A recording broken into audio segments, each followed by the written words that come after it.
Thank you so much, everyone, for being here on this occasion this morning. We are especially excited that Sister Dawn is with us, and she is in the foyer out back. And so, it would be wonderful to be able to, they used to say when Elvis had finally left, Elvis has left the building. Do we need to make a similar proclamation? Dawn has left the building. So that everybody knows, it's free to go back there. That'd be impressive. That'd be something really cool to do. But we're glad that she's here with us. We're glad that you're with us. If you're following along online, please, we'd love nothing more than for you to be with us in person at your first opportunity to do so. I've got to make a confession. I normally try to coordinate sermons with occasions that will fit. And certainly with Valentine's Day upcoming, normally I would preach on things like that.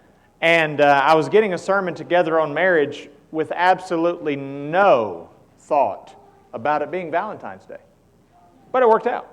And so it was purely coincidental. But here we are this morning. Now, sometimes individuals, couples, maybe a husband or a wife, when they see the topic is marriage, they just tune out. Now, I don't need to know any more about my marriage. I don't need to work on any aspects of it. I don't need to hear anything relative to it. I'm where I need to be. Well, I hope that you don't feel that way today. Maybe if you're here this morning and you have a wonderful marriage, maybe you can learn something here that reinforces what you already do. And every one of us has areas in which we can improve. Maybe if your marriage is okay, maybe there are things that have plagued your marriage for some time, maybe today you can really pinpoint that. And it can be something that can help you to bring your marriage from just all right and just good to great. Maybe this morning if you are nearing a crisis in your marriage, maybe there's something that we can say here that can help identify a root cause. And maybe we can help you save the most important relationship you have upon this earth. Maybe if you're already in a crisis, then maybe something we do or say here can bring you back from the brink. 1 Corinthians chapter 7 provides foundational teaching on marriage. Maybe you're here this morning, I guess I forgot this group, and at some point in the future you will be married. Well, certainly I hope that you can search for a spouse with whom you can build the things that we're going to talk about this morning. 1 Corinthians 7 outlines some foundational principles for marriage. Now, the foundation of marriage started way back in Genesis chapter 2, when God created man and from man created woman. And we are going to look at those passages here in just a little bit in conjunction with some things from 1 Corinthians 7. But in terms of the physical, mental, and emotional foundation of marriage, it's found in 1 Corinthians 7. And there's no more powerful, no more direct instruction on those foundational ideas than what you'll find in 1 Corinthians 7. So we'll notice this morning 4 of them as we move forward. Let's look at our passage first. 1 Corinthians 7, and pick up with me in verse 2. Nevertheless, to avoid fornication, let every man have his own wife, let every woman have her own husband. Let the husband render unto the wife due benevolence, and likewise also the wife unto the husband. This morning we're going to find 4 words that are of extreme importance that present foundational ideas for the marriage relationship. Our first 2 words are found in 1 Corinthians 7, 2 and 3. The word own and the phrase do benevolence. Own and do benevolence. Look at verses 4 and 5. The wife hath not power of her own body, but the husband. And likewise also the husband hath not what power of his own body, but the wife. Defraud ye not one the other, except it be with consent for a time, that you may give yourselves to fasting and prayer, and come together again, that Satan tempt you not for your incontinency. 2 more words that we're going to add to make our group of 4 words. The word power and the word defraud. And so here are our 4 words this morning. The word own, the phrase do benevolence, the word power, and the word defraud. And we're going to get out our shovels and we're going to dig into these words and these passages as we try to determine the foundational elements of a healthy, happy, godly marriage. Are you ready? Well, let's do it. There are 2 words for own, our first word, in 1 Corinthians 7 and verse 2. Now, I'm going to give you 2 Greek words. If you don't remember those, that's fine. I just want you to know that there are 2 different Greek words for that little word own. In verse 2, it says, "Nevertheless, to avoid fornication, let every man have his own," wife. His own wife. And that word shows up frequently in the New Testament, and it relates to that which belongs to another. So often it is used reflexively, himself or herself. And this word carries with it a very special idea. It carries with it the idea that it is connected to and is an extension of oneself. So when it says that husbands are to have their own wives, it's that wife that is an extension of himself. That's what that phrase, that word in particular, is trying to communicate. Interestingly enough, that's not the word used in the next portion. "And let every woman have her own," idios, "husband." Now, somebody laughed. Hold that thought. We're going to make a point in just a moment.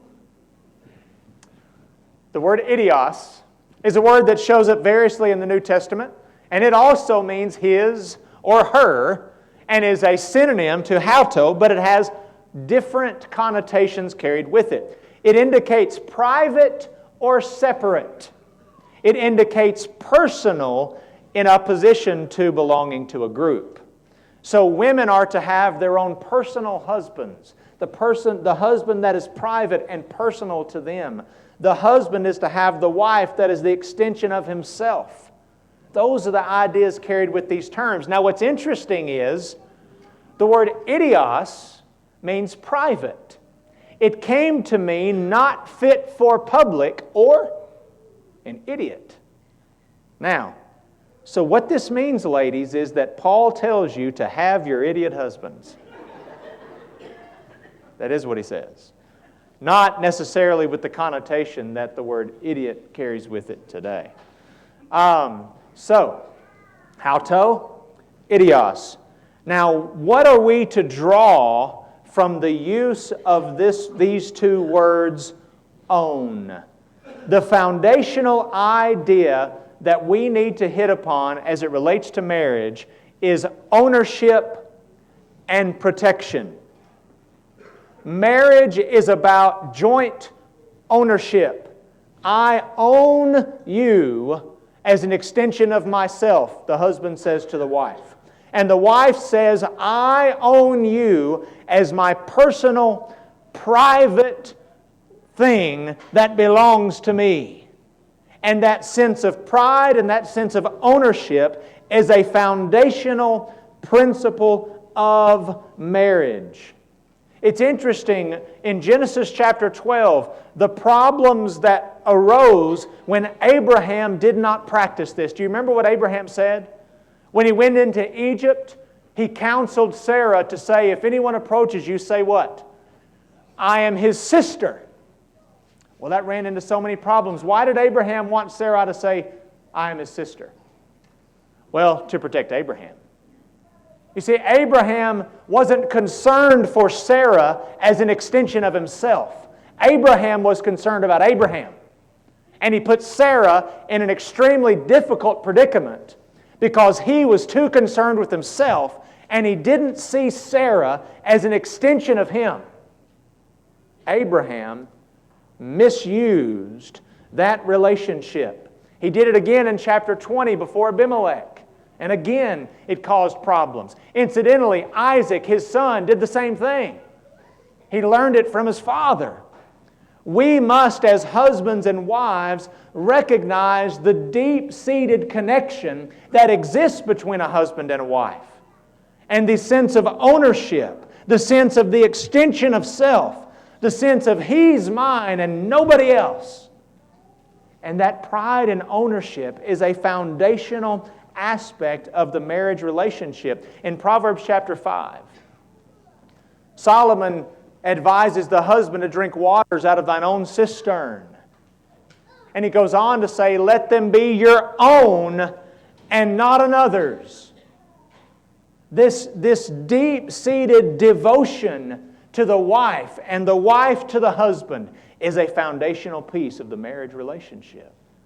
This extreme sense of ownership and devotion. Which means, practically for the marriage relationship, we ought to build a wall around our marriages to keep out all of the other things that seek to attack them. So often we leave our marriages vulnerable because we don't see, this is my wife, this is my husband, my own wife, my own husband.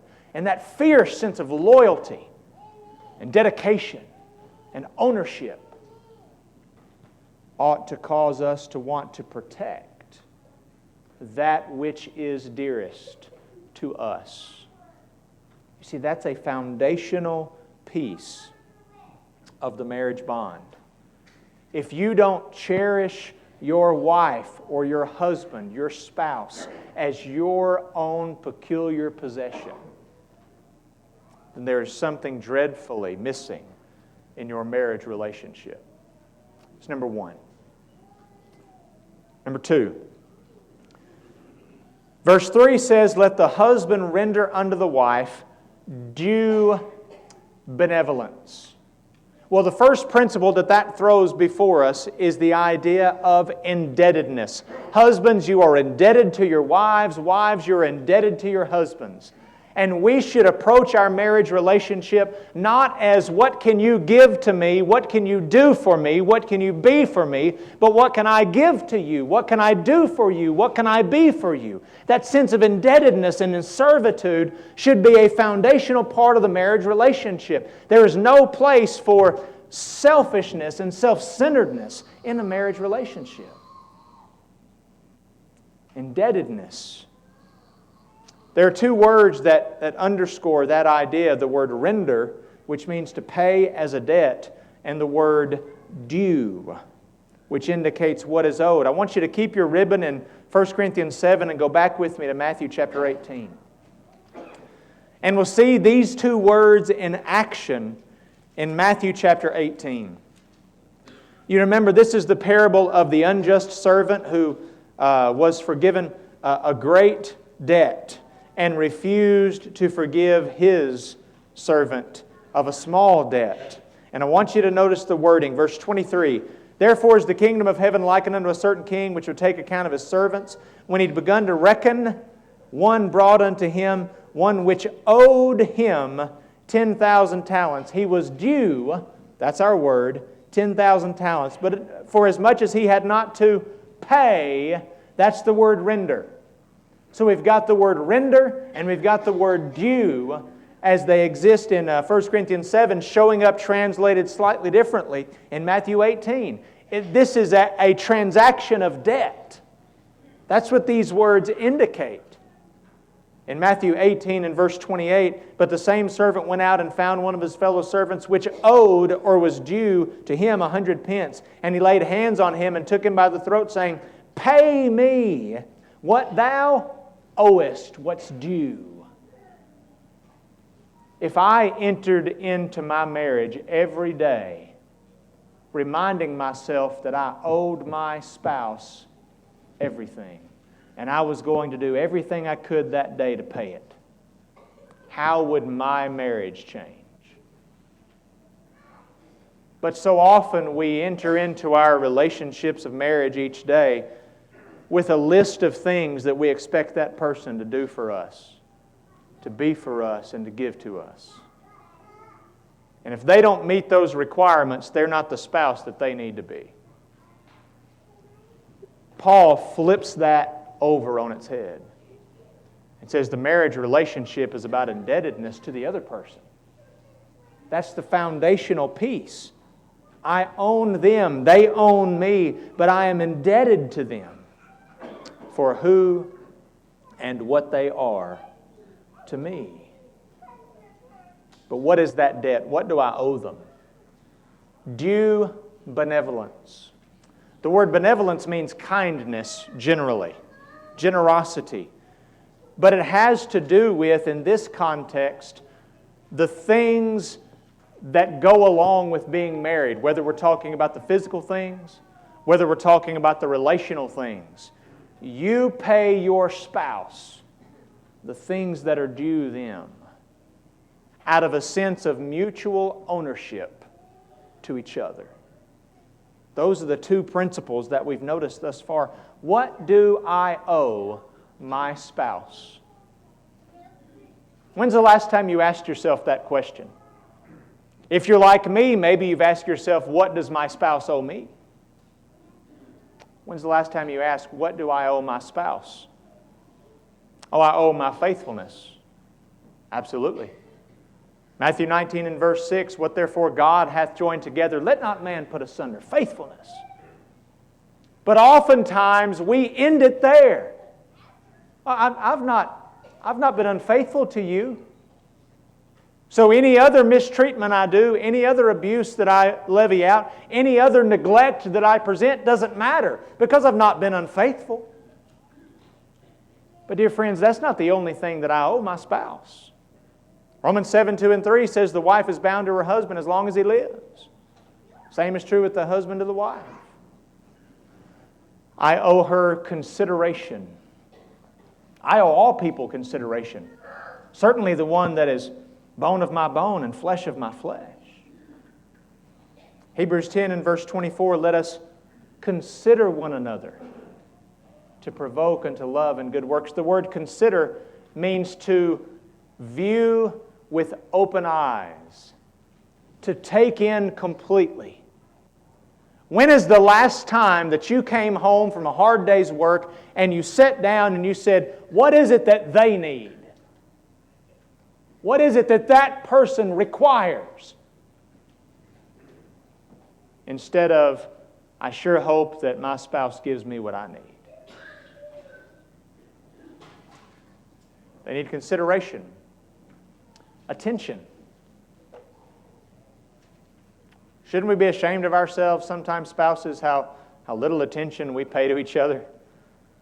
I know life gets difficult and challenging and the demands are high outside of our marriage relationship. If you have children and your children are involved in things and you're involved in the church, you're involved in the community, you're involved at work, and you have all of these obligations and you're pulled so thin and you come home and you just want to go to bed and go to sleep, but your spouse deserves attention. In fact, Paul assumes that later in this context. In 1 Corinthians 7, he says, don't you understand that a wife has trouble devoting herself fully to God? Why? Because she's worried about pleasing her husband. A husband has trouble devoting himself fully to God. Why? Because he's worried about pleasing his wife. But yet there are lots of us who really don't put that as a priority. Attending to the needs and the wants of my spouse. I owe them adoration. Husbands, listen up. Again in Proverbs chapter 5 and verse 19, Solomon ends that by saying, and be thou always ravished with her love. The word ravished there comes from a word that had to do with misbehavior and then was associated with intoxication. And that's how it's used here. I want you to be enraptured with your spouse. And I want that to be an emphasis in your life. I owe my spouse every day. And if I live my life as a husband, if you live your life as a wife with that mindset, think about how positive that could be. You know, I'm reminded of a passage in Romans chapter 12. It's not up on the board, but you can go there. In Romans chapter 12, it's often called the little Bible. It has so much practical instruction. And there's a passage in verse 10. It says, "Be kindly affectioned one to another with brotherly love." And then the end of verse 10 in the King James says this, "In honor preferring one another." Some translators say that that indicates doing your best to outdo one another in love. What if we tried to outdo each other, spouses, in the level to which we focused on the other person, instead of spent so much time focused on ourselves? Due benevolence to your own spouse. Number 3. Go back to 1 Corinthians chapter 7, and I want you to look at verse 4. The wife hath not power of her own body, but the husband. And likewise also the husband hath not power of his own body, but the wife. Marriage is a voluntary surrender of power. If there is a problem in marriage, often it centers upon this very thing: a struggle for control, a struggle for power. But Paul says, as it relates to the marriage relationship, marriage is a voluntary surrender of power. Number 1, this surrender is equal. I want you to notice again what it says. The wife doesn't have power of her own body but the husband, and the husband doesn't have power of his own body but the wife. When it comes to the administration of the home, the husband is the head of the wife. When it comes to the surrender within the home, in that relational aspect between the husband and the wife, they are equal. And so often, that power struggle is the root of problems within that marriage relationship. Now, this surrender is physical. The wife has not power of her own body, but the husband. Husband, body, wife. But it's also emotional and mental. Because I've got to mentally view my spouse in such a way that I feel confident and comfortable delivering myself to her, giving my power over to her, giving my power over to him as wife. And I've got to be in such a situation emotionally where I trust them. If I give myself over to you, you're not going to take advantage of my vulnerability.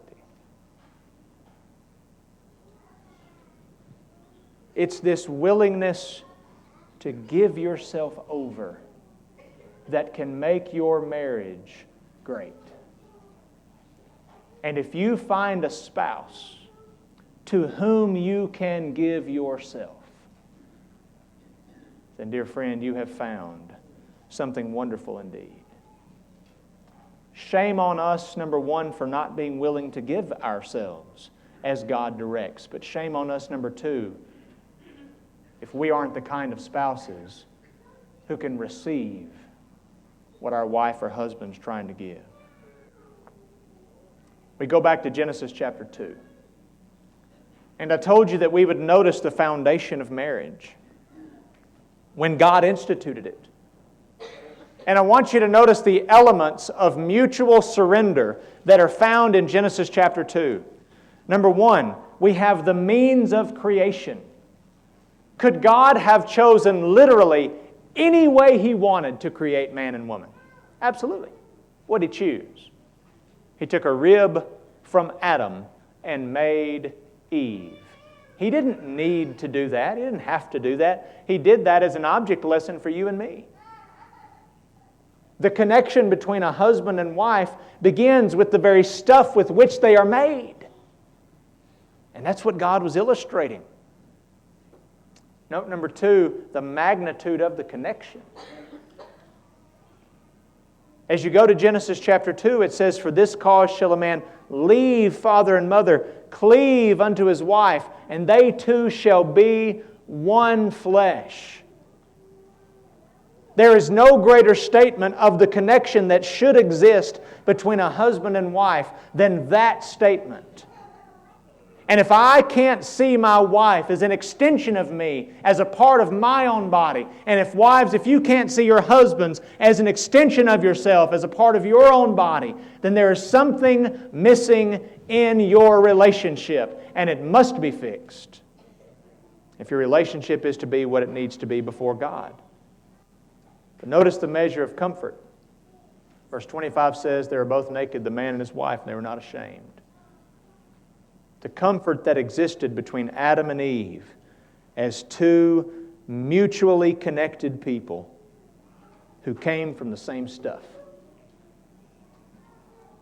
Dear friends, that should be the basis, the foundation for our marriage relationships.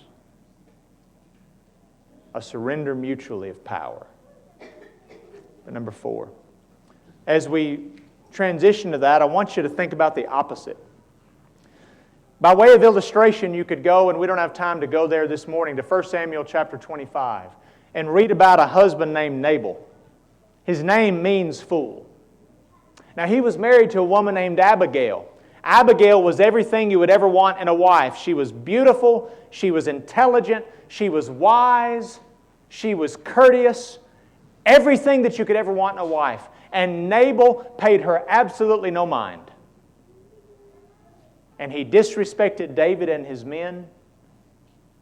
And Nabal ended up a casualty of his own foolishness. But what if he had just surrendered to his wife? And together they had engaged their lives. But such was not to be for them. Number 4. Very powerful word in verse 5. Defraud ye not one the other, except it be with consent for a time, that you may give yourselves to fasting and prayer, and come together again, that Satan tempt you not for your incontinency. There are 2 main points to take from this verse. Number 1, I want you to notice the powerful connection. Except it be with consent. The word consent comes from a Greek word that's the root of our word symphony. A symphony is a symphony because all of those instruments are playing at the same rhythm, based upon the same melody, with the same instruction, following the same conductor, and all of those separate instruments joined together in unison to create one masterpiece. That is to be how it is in marriage. But what if that connection is severed? What if because one or the other of you won't relinquish power? What if because you're not willing to pay that due benevolence that you owe? What if because you're not willing to see your spouse as your own? What if for whatever reason that connection is severed or cracked or splintered? I want you to notice what Paul warns in verse 5. That Satan tempts you not for your incontinency. You see, what we're doing, if we allow a fissure between us and our spouse, it is Satan who will work his way in. And we have seen it time and time and time again. If our marriages are not built upon these foundational principles, then they are vulnerable. You and I can find in our minds good, high character, otherwise faithful men and women who have allowed Satan into their lives because of the cracks that existed in their marriage. And dear friends, these foundational principles, these are the only ways to prevent that from happening. I want you this morning to imagine a marriage where you are, number 1, fiercely protective of your spouse and your marriage. A marriage in which you will do everything necessary to make sure that no threat comes against your marriage. No people, no entertainment, no temptations, nothing is going to come between you and your spouse because I own them and they own me. Imagine a marriage where every day you are aware of your indebtedness to that person, and they are aware of their indebtedness to you. And we're not walking around keeping score of all of the wrongs that they've done to us, but we're keeping score of all of the ways we can do right by them. Imagine that marriage. Imagine a marriage in which you are willing to surrender to your spouse completely and totally, with no fear of the consequences of being abused, mishandled, forsaken. Imagine a marriage in which you are mindful of what's given or not given, what's provided or what's withheld, always considering the dangers and the potential cracks in that foundation. Imagine a marriage built upon those foundational principles, and then ask yourself, is that my marriage?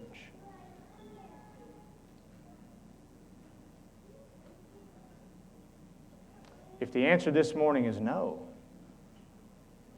maybe you're tempted to say, that man or that woman that sits across from me at the table, it's their fault. Maybe in some way, maybe in a large way, you're right. Maybe you're not. But I'll submit to you this morning that all I can do and all you can do is be what we need to be in our marriages, to our spouse. I ask you this morning, is your marriage a marriage founded upon the principles of 1 Corinthians chapter 7? But then I might extend this even further. Is your life founded upon these principles? Principles of faithfulness, service, dedication, consideration, love, responsibility, obligation, indebtedness. Are those principles that drive your life?